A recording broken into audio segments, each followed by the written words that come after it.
Star Wars came out when I was 7, and actually you'll find a lot of astronomers are actually inspired by science fiction. So I was always interested in science, and I thought I wanted to be an astronaut because then you get to go to space. And when I got to about 10 or 12, I started realizing you don't actually go that very far as an astronaut, really into space. And then from there, I became interested in looking at the stars rather than going to the stars. And it was up and down from there. I don't know. There were, so I definitely, at sort of age 13 or 14, I read a book, got out from a library, on black holes. And that was really exciting because what was great about that is I could understand it with just the science I knew at that point at some level. And that gave me a really direct connection. But I have to admit, I went through a phase where I going to university as an undergrad and feeling, wow, there's a lot of smart people in the world.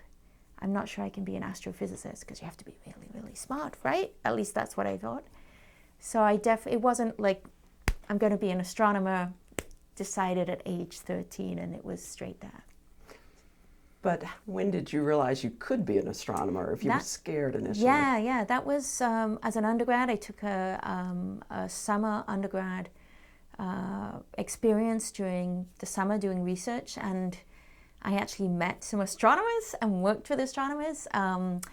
And I was sitting and sharing an office with graduate students. So actually the idea of going and getting a PhD was a big barrier because I thought you had to be a genius to even do that. And I met my fellow astronomy graduate students there, and they were not geniuses. They were just like me.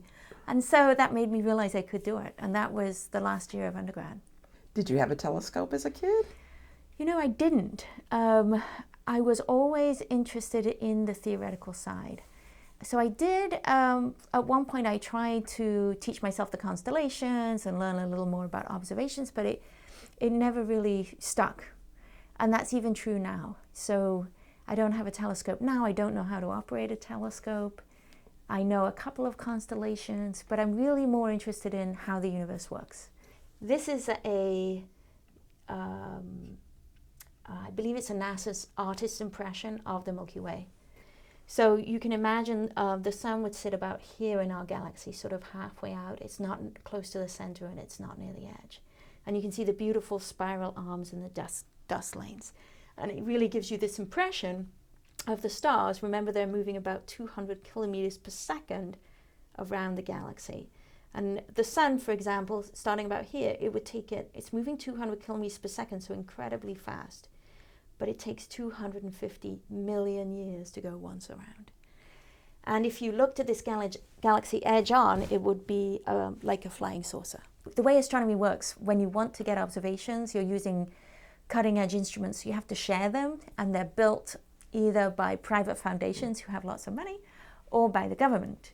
And so the way you get time on a telescope at research level is you make a proposal to get time on a telescope. So when I started graduate school, you would still make proposals to get time on telescopes, and you would go to the telescopes to do the research. You wouldn't look through the telescope, but you'd be in the telescope control room and you'd be taking data. So there still could be those moments of discovery where you get data through the telescope and your instrument, and you look at it for the first time on the computer and you see something stunning. But even in the last 30 years, there's been an evolution, and now a lot of the science is done through surveys, and the telescopes have got even more expensive and more sophisticated. Plus, the Ethernet has taken off, and there's email and the web to communicate by. So a lot of work done in science today is through surveys that someone else takes, and then you just use the data. Or it's remote observing. So you still make a proposal, but you don't actually go to the telescope. So if I give a kind of silly example, the Hubble Space Telescope, you don't go to the Hubble Space Telescope, but you do make observing proposals to NASA, and they'll take the data and give you the data. Do you physically go someplace to get the data? Or No. I mean, it's all just coming to you? It just comes You don't to leave you. your house or No. office? Yes, exactly. You said stunning. What is the most stunning moment you've had as an astronomer by looking at data. Right. So there are different types of stunning. One is being in the field when there's a fundamental shift in the field. And that's happened to me a few times. So in my scientific, and I find this thrilling, right? In my scientific lifetime, there have been a few huge discoveries in the field. One was that the expansion of the universe is accelerating. It's not slowing down. That happened in the late 1990s. And that was a shift in almost a century of thinking about how our universe worked. So that was really a really exciting moment, even though I wasn't directly involved in the science. And I would have said there's been a few more since then. During my time as an astronomer, we've really pretty definitively proved that planets exist outside of our own solar system. And I would say the generation of students I'm teaching now don't understand how revolutionary that is, but you do, right? Yeah. So that was a huge revolution in the field. And then a very recent one, which was really thrilling, was the discovery of gravitational waves. So these are waves in space-time itself from violent gravitational interactions.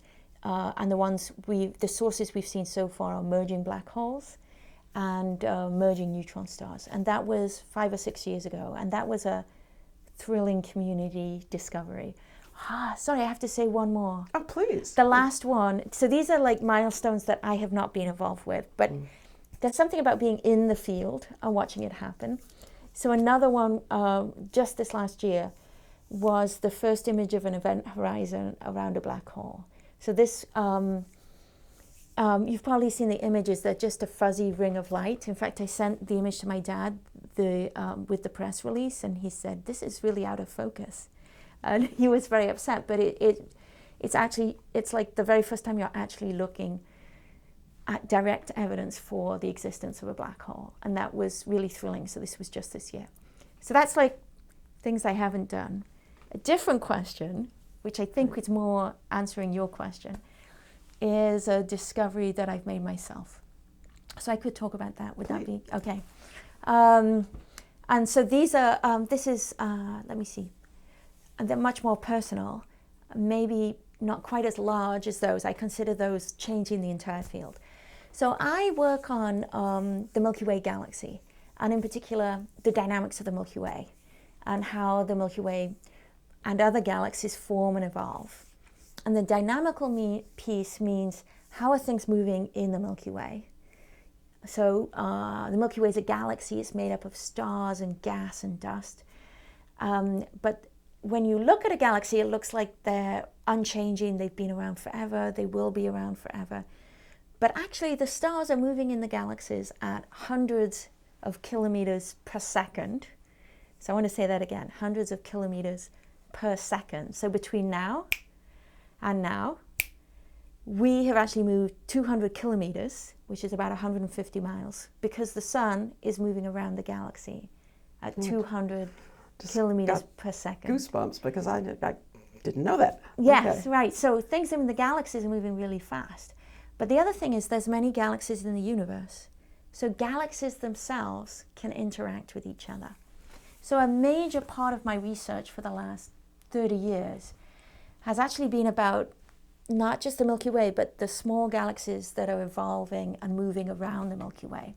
And so I told you stars orbiting galaxies, but galaxies, satellite galaxies, can actually orbit the Milky Way. So there are entire other galaxies, dwarf galaxies we would call them, dwarf meaning small.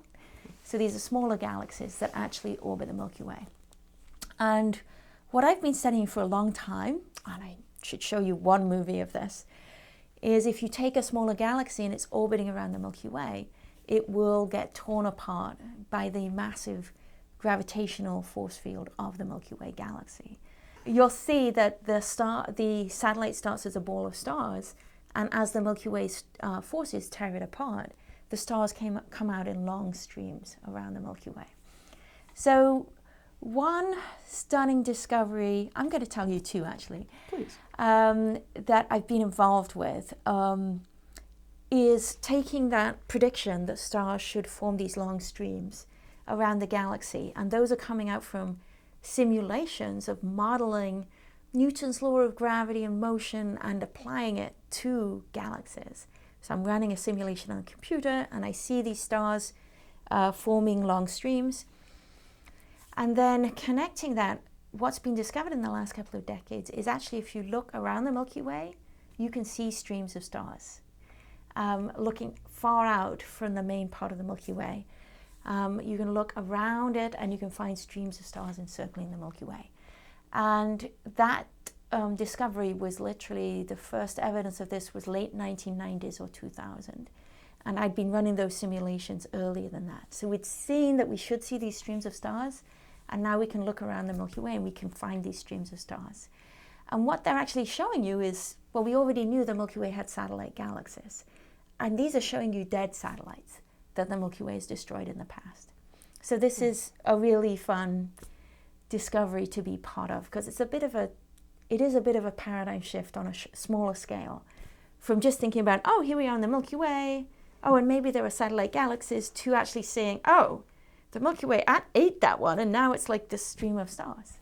So if there are beings on the planets around those stars, are they okay? Yes. The scale of the point here is the stars are tiny compared to galaxies. So we like to think of our sun as enormous, right, compared to the Earth. In fact, to give you a sense, you can fit about 1 million Earths inside the sun. So the sun is huge compared to the Earth is huge compared to us. But the distance between the sun and the next nearest star is huge compared to the sun itself. So if the sun was the size of an orange, the next nearest star would be in Houston. So there's huge amounts of space between the stars. So when this dwarf galaxy, which has many stars in it, all separated by huge distances, when that's torn apart, the solar systems around those stars just go along with their star. They're not torn apart as well. I feel better. Yes. One of the more recent thrilling discoveries that's part of my active research now is kind of the opposite of the Milky Way tearing apart the satellite galaxy. Recently, with better data, it's become really apparent that the Milky Way is being influenced by its satellite galaxies. And we can actually see the Milky Way flopping up and down in response to the satellite galaxy hitting it, gravitationally hitting it, not literally slamming into it. The Milky Way is eating satellite galaxies, but they're giving as good as they get. Not quite, because they are being torn apart. The Milky Way is being shaken by those galaxies at the same time. Yeah. Any guess how many stars and planets are in the Milky Way? Yeah, we think of order 100 billion stars. Planets, every star that we've been able to look at closely enough has at least one planet, and those are the big ones, so 10 times as many planets, say. And then the other question you should ask, I'll put it in your mouth, is how many galaxies in the universe? So there's about 100 billion galaxies in the universe. So 100 billion is 10 to the 11. So 10 to the 11 stars. So 100 billion times 100 billion is 10,000 billion billion. It's actually 10 to the 22. I'm feeling very small. Yes. So there's a lot of stars out there. The universe is very big. Yeah. Life on other planets? Well, I guess I should have waited to say that, because what do you think? If I tell you there's 10 to the 22 stars? I would bet yes. Yes. Yeah. I mean, no proof. We haven't proved it, but I think the odds are. Yeah. You haven't personally had any experience with life on other planets? Being kidnapped at night and disappearing? No, not at all. When you look at the night, do you look at the night sky? Yes, for fun. It's hard around here. When you look at the Milky Way or look up, do you have an emotional response? Do you have a scientific, or what do you feel? Oh, I think it's a combination of the two, and I don't think they're linked. For me, I think they're linked for a lot of people, because it's part of there's the wonder of looking up, right, and seeing the beauty. But then the second part of the wonder comes from imagining the scales, the sorts of things that I've just been talking about. That, okay, so you can see, if you go somewhere really dark, not Haworth, right, you can see the beautiful Milky Way on the sky.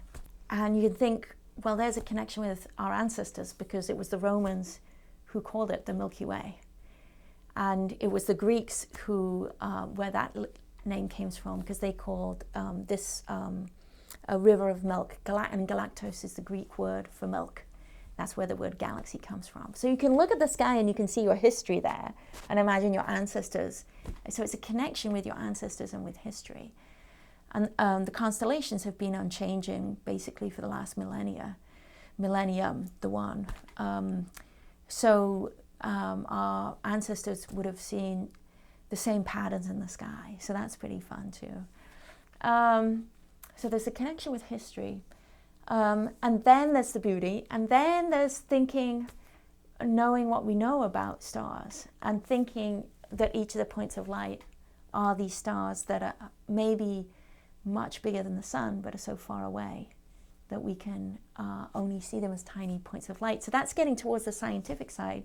But I think there's a huge emotional response there as well. So I do think they're inseparable. And then lastly, I would mention the other part is the amazing fact of how much we understand, which makes you, so you can get lost in the emotional response of being very small, but then the amazing power of the humans, what humans have figured out, and putting it all together. Of course, it makes you think of Einstein, because Einstein always has a lot of quotes. And so he says a lot of great things, or he said a lot of great things. So one is, imagination is more important than knowledge. And that experience is that imagination coming into play there.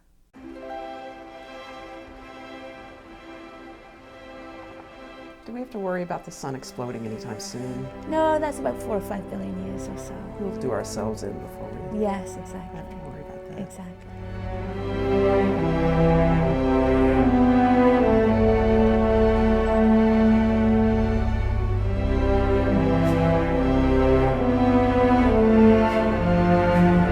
When I've been on trips where I've been on a panel for NASA, I always come home and tell the kids, I've been advising NASA as well.